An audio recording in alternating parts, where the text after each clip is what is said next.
Ẹ kú dédé àkókò yìí gbogbo olólùfẹ́ ìkànnì Jígí Alárà kẹrìnlélógún tí ó kalẹ̀ sí ìlú Ìbàdàn, ilé tí a ti ń kọ ìròyìn bí àkọlé ìtàn tó jẹ́ wípé pẹ̀lú ìmísí Odùduwà ní gbogbo rẹ̀ tí ó ń jáde ní ẹnu àwa.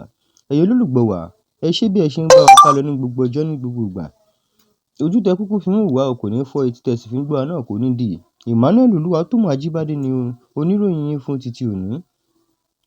Ìròyìn tí mo mú wá fún yín lónìí ni àwọn èèyàn metadinlaadota pàdánù ẹ̀mí wọn nínú ìjàmbá ọkọ̀ ojú omi tó wáyé ní Sòkòtò.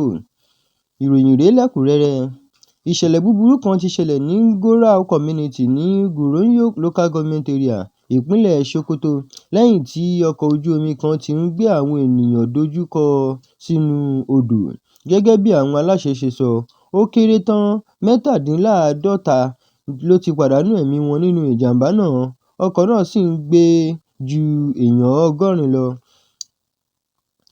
tí ọ̀pọ̀ nínú wọn sì lọ sí oko láti ṣiṣẹ́.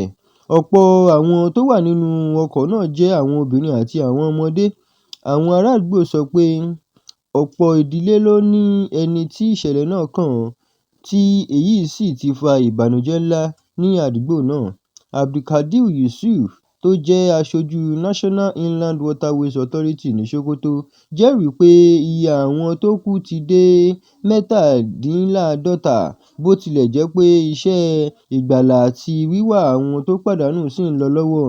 Olùgbé kan, Samaila Garba, sọ pé ọmọ rẹ̀ obìnrin tó jẹ́ ọmọ ọdún 13, Jamila Usman, wà lára àwọn tó pàdánù ẹ̀mí wọn.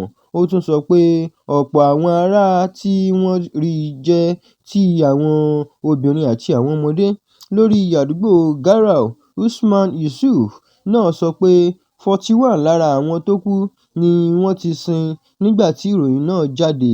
Ará àwọn àdúgbò àti àwọn tó ń ṣiṣẹ́ ìgbàlà ń bá a lọ láti wá àwọn tó jẹ́ pé wọ́n ṣì wà nínú omi.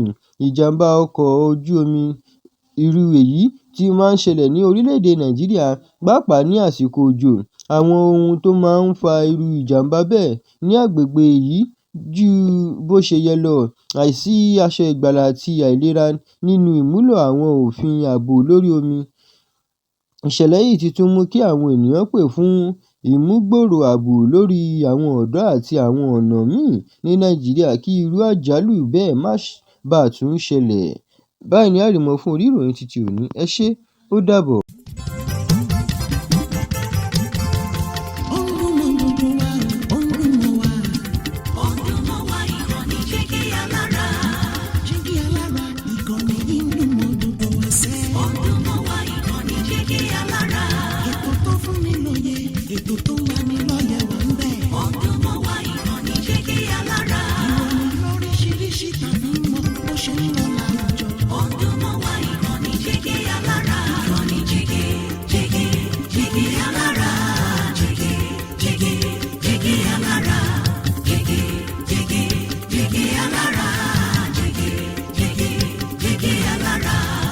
Ìkànnì Jígí Alárà kẹrìnlélógún, bàbá gbogbo.